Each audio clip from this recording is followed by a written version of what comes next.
केंद्र और राज्य संबंधों की हम बात करेंगे। Central and state relation. जैसा कि हम जानते हैं, भारतीय संविधान में भारत का एक लिखित संविधान है और उसने केंद्र और राज्य के संबंधों को स्पष्ट रूप से अलग अलग वर्णित किया है। भारत के संविधान में व्यापक रूप से 3 सूचियां बनाई गई है। केंद्रीय सूची, जिस पर केंद्र को काम करना है, राज्य सूची, जिस पर राज्य को काम करना है, और समवर्ती सूची, जिस पर दोनों काम कर सकेंगे, किंतु विवाद होने पे केंद्र का कानून मान्य होगा। तो केंद्र और राज्य संबंध इस प्रकार से है।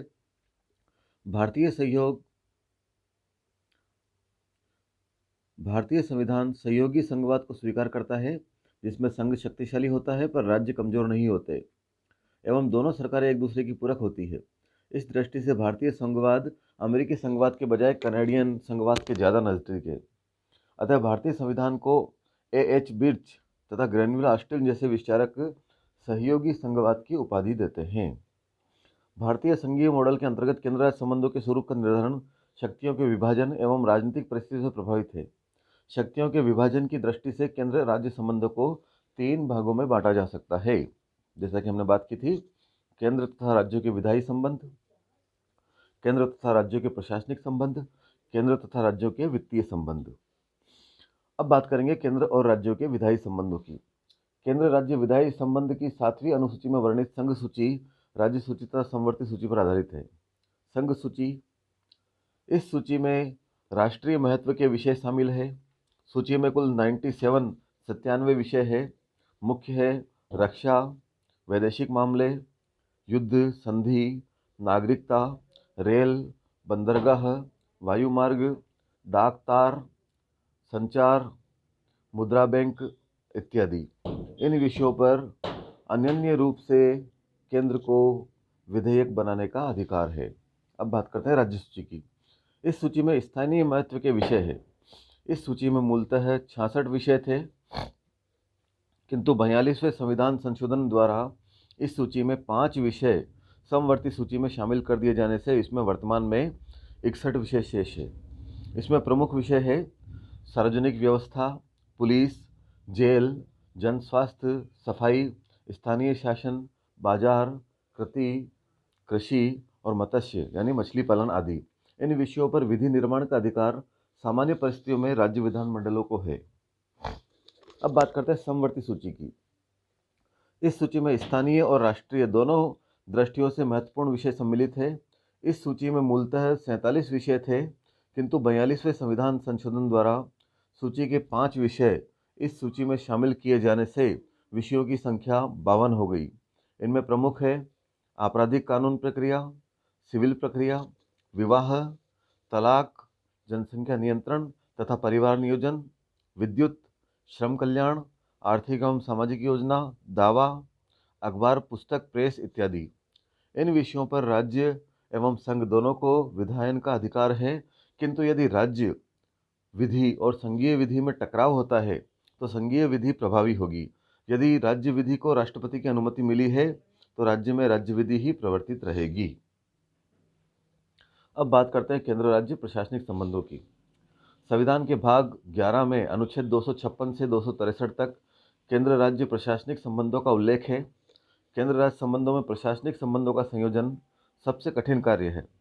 संविधान के अनुच्छेद 73 के अनुसार संघ की प्रशासनिक शक्ति उन विषयों पर सीमित है जिन पर संघीय संसद के विधि निर्माण का अधिकार है।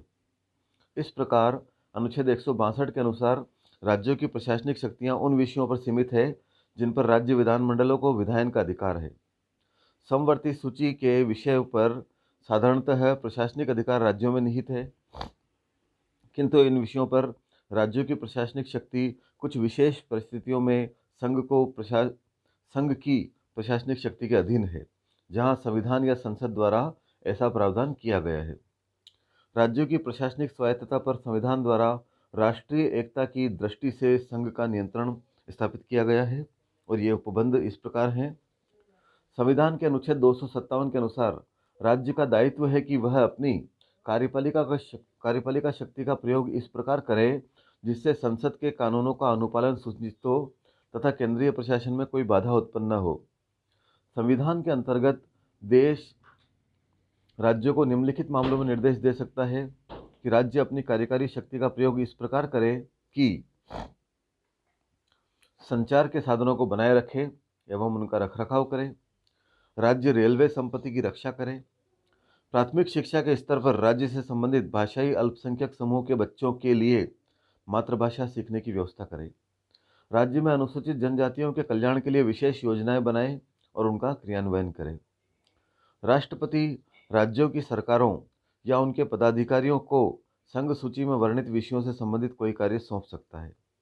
संविधान में यह प्रावधान है कि केंद्र तथा राज्य सरकारों का कर्तव्य है कि वे सभी सरकारी कृत्यों का आदर करें व देश के सभी न्यायालयों द्वारा दिए गए अंतिम निर्णयों को लागू करें। संविधान संघ तथा राज्यों की पृथक लोक सेवाओं के अतिरिक्त अखिल भारतीय सेवाओं की व्यवस्था करते हैं। इन सेवाओं को स्थापना का अधिकार संघ को है। इन सेवाओं के सदस्य राज्यों के उच्च पदों पर आसीन होते हैं, अतः यह भी राज्यों पर नियंत्रण का एक अभिकरण है। राज्यपाल का पद भी राज्यों पर केंद्रीय नियंत्रण का अधिकरण है। राज्यपाल की नियुक्ति राष्ट्रपति द्वारा की जाती है तथा राज्यपाल राज्य का संवैधानिक प्रमुख होने के साथ साथ राज्य में केंद्र का एजेंट भी होता है, ऐसा कहा जा सकता है।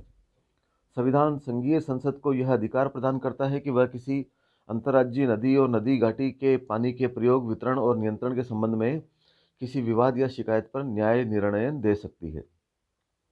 संविधान राष्ट्रपति को शक्ति प्रदान करता है, अनुच्छेद 263, कि वह केंद्र व राज्यों के मध्य सामूहिक महत्व के विषयों की जांच व बहस के लिए अंतर्राज्यीय परिषद का गठन कर सकता है।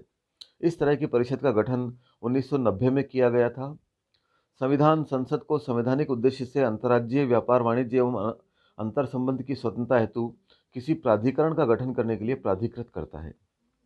राज्यों पर केंद्र के प्रशासनिक नियंत्रण का सबसे उपकरण अनुच्छेद 365 है। अनुच्छेद 365 के अनुसार यदि राज्य सरकार केंद्र के निर्देशों का पालन करने में विफल रहती है तो राष्ट्रपति यह उद्घोषणा कर सकता है कि राज्य में संवैधानिक ढांचा विफल हो गया है। इस घोषणा के परिणाम स्वरूप राज्य में राष्ट्रपति शासन लागू हो जाएगा। अब बात करते हैं केंद्र और राज्य वित्तीय संबंधों की। संविधान के भाग 12 में अनुच्छेद 256 से 293 तक केंद्र राज्य वित्तीय संबंधों का विवरण है। संघीय व्यवस्था में विधायी तथा प्रशासनिक शक्तियों के साथ साथ वित्तीय बातों का संघ में निकायों में स्पष्ट संतोषजनक विभाजन भी संघवाद का एक अनिवार्य तत्व है। संविधान द्वारा केंद्र व राज्यों के मध्य वित्तीय संबंधों का निरूपण निम्न प्रकार से किया गया है। करारोपण, शक्ति तथा कर आगमों का विभाजन, सहायक अनुदान तथा अन्य सार्वजनिक उद्देश्य हेतु अनुदान, ऋण लेने संबंधी उपबंध, पारस्परिक कर विमुक्ति, वित्तीय आपात में वित्तीय संबंध, संघ एवं राज्यों के आय का लेखा परीक्षण।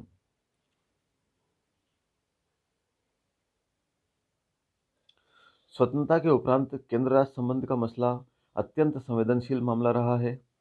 विषय चाहे अलग अलग भाषाओं की पहचान, असमान विकास, राज्यों के गठन का हो, पुनर्गठन का हो या फिर विशेष राज्य का दर्जा देने से जुड़ा हो, ये सब केंद्र राज्य संबंधों की सीमा में आते हैं। इनके अलावा देश में शिक्षा, व्यापार जैसे विषयों पर नीति निर्माण के सवाल उठने पर भी उसके केंद्र में केंद्र है और राज्य के बीच इनको लेकर क्या आपसी समझ है, यही महत्वपूर्ण होता है। तो केंद्र राज्य संबंधों को हमने समझा है और भारत क्योंकि राज्यों का एक संघ है, यहाँ सहयोगी संघवाद है, तो केंद्र ही सर्वे सर्वा है और हम यह मानते हैं कि अंतिम निर्णय, अंतिम अधिकार केंद्र के पास ही होते हैं। 3 सूचियों में विभाजन के उपरांत भी केंद्र राज्यों के ऊपर हावी रहने में सफल रहता है।